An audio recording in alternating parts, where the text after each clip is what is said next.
Salut à tous, j'espère que vous allez bien, que vous passez une très belle journée. Je suis comme d'habitude super heureuse de vous retrouver aujourd'hui sur la chaîne Booktube pour une nouvelle vidéo revue. Et on continue sur la lancée des revues thriller, puisqu'aujourd'hui je vais vous parler du livre Hortense de Jacques Expert, paru en grand format aux éditions Sonatine. Et si vous voulez lire en poche, il est aussi paru aux éditions Le Livre de Poche. C'est un livre dont j'avais entendu parler sans jamais savoir vraiment ce que les gens en avaient pensé. J'en entendais souvent parler quand les gens étaient en train de le lire.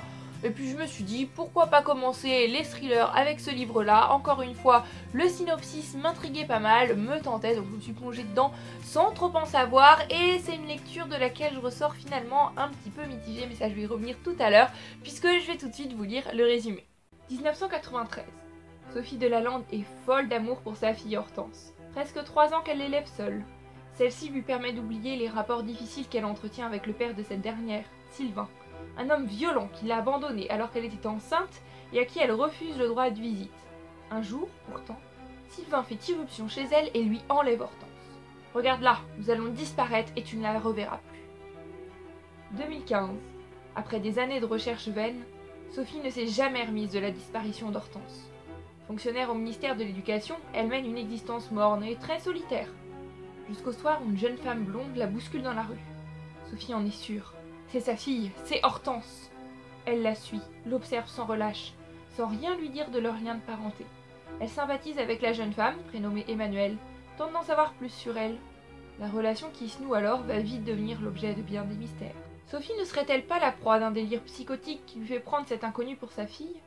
Et la jeune femme est-elle aussi innocente qu'elle le paraît? Comme je vous le disais, c'est une lecture de laquelle je sors finalement un petit peu mitigée. Il y a des choses que j'ai appréciées et il y a pas mal de choses malheureusement que j'ai un petit peu moins appréciées. Cette histoire m'a rendue complètement folle, puisque finalement on ne sait pas qui est le plus psychopathe de tous dans cette histoire. Soit c'est Sophie, soit c'est Sylvain, on essaye de trouver des excuses à chacun d'entre eux, mais on se dit finalement ils sont peut-être tous complètement tarés, ils sont peut-être tous fous. Et c'est un livre qui a non seulement joué avec mes nerfs, mais aussi joué avec mes idées, joué avec certains scénarios possibles. Je changeais toutes les 10 pages de scénario, je me disais si ça se trouve c'est lui, si ça se trouve ça s'est passé comme ça. Et ça c'est une chose que j'aime vraiment beaucoup, un livre qui me fait remuer les méninges, qui m'emmène dans tous les sens. Un auteur qui joue avec son lecteur, ça c'est une chose que j'apprécie toujours beaucoup, notamment dans les thrillers. Après, pour en venir à l'écriture, j'ai trouvé que ça avait rien d'exceptionnel, rien de transcendant. Il y a des passages de procès-verbaux et ça j'ai bien aimé, j'ai trouvé que c'était bien amené.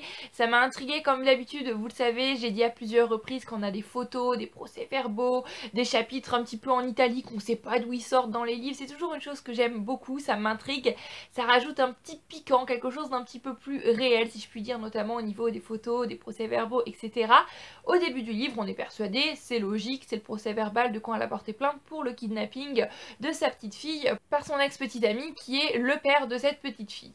Et plus on avance dans le livre, plus on se dit mais non, c'est pas le procès-verbal de ce moment-là, mais qu'est-ce que c'est? Où est-ce que ça nous amène? Et ça apporte ce petit truc en plus, ça c'était vraiment bien trouvé et j'ai bien aimé. Mais malgré tout, c'est un livre que dans l'ensemble j'ai trouvé assez répétitif, notamment à cause du personnage de Sophie. Le personnage de Sophie, j'ai essayé d'avoir de l'empathie pour elle, j'en avais vraiment au début et petit à petit, c'est un personnage qui a simplement fini par me taper sur les nerfs et par vraiment m'agacer. C'est une personne qui se plaint tout le temps. Sa vie est misérable, c'est pas possible, je suis la plus malheureuse du monde.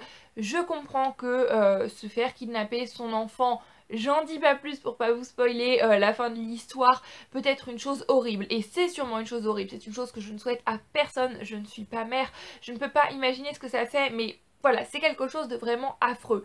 Mais elle ressasse toujours cette chose-là et elle pense que tout le monde lui est redevable, que tout le monde doit être à ses pieds, que tout le monde doit lui accorder tout ce qu'elle veut, tous ses petits services parce qu'elle a vécu quelque chose d'horrible. Et j'ai envie de dire, mais non ma petite dame, ça marche pas comme ça, c'est pas parce que tu as vécu quelque chose, aussi horrible soit-il, que tout le monde doit répondre à tous tes besoins, que tout le monde doit être à ta disposition 24 heures sur 24, 7 jours sur 7, vita aeternam. Voilà, elle est vraiment très égocentrique, très centrée sur elle, centrée sur son malheur. Je suis la plus malheureuse, elle pourrait avoir plein de belles choses aussi dans sa vie. Essayer de sortir, essayer de profiter du soleil, de profiter de plein de petites choses, je sais pas. Mais non, elle est vraiment très centrée sur elle-même et elle pense que les autres doivent aussi se centrer sur elle-même. Et ça, c'est une chose qui m'a agacée au possible, finalement j'avais juste envie de la secouer. En arrivant à la fin, big révélation, là c'est vraiment une chose qui m'a surprise, mais qui m'a laissé sur ma faim. Parce qu'on a cette grosse révélation, mais on n'a pas d'explication, on n'a pas de justification et on en sort juste avec une question en fermant le livre qui est pourquoi? Même si je pense qu'il n'y a rien qui puisse justifier quelque chose d'aussi horrible, j'aurais aimé un semblant d'explication. Quelques heures après avoir refermé le livre, j'en étais toujours à me demander pourquoi est-ce que c'est comme ça. Et plein d'autres petites questions sans réponse se sont immiscées dans ma tête. Donc finalement ce livre je le referme avec plus de questions que de réponses. Et ça c'est une chose que j'aime absolument pas. Sachant qu'en plus il n'y a pas de tome 2. Enfin, je trouve simplement qu'il manque quelque chose. Les personnages, je me suis pas attachée à eux plus que ça. Il me manque plein de réponses. Donc dans l'ensemble c'est un livre dont je ressors un petit peu mitigée. Je trouve ça extrêmement dommage puisque l'histoire elle avait un potentiel de fou. Le sujet m'intéressait énormément mais finalement ça l'a pas fait. La moitié du roman où Sophie va passer plus de temps avec Emmanuel, là il y a du suspense, là c'est le moment que j'ai beaucoup aimé, mais il y a eu le début très lent où je ne savais pas où on allait qui m'a moyennement plu et la fin qui m'a complètement déçue. Donc finalement ce que j'ai aimé du livre c'est seulement le milieu, c'est quand même un petit peu dommage. Donc c'est pas un thriller que je vous recommanderais nécessairement parce que voilà, globalement tout ce que je retiens de ce thriller c'est le gros sentiment de déception concernant la fin. On est terminé pour cette petite vidéo revue, j'espère qu'elle vous aura plu. En attendant la prochaine vidéo, comme d'habitude pour ma part, je vous fais à tous plein de bisous.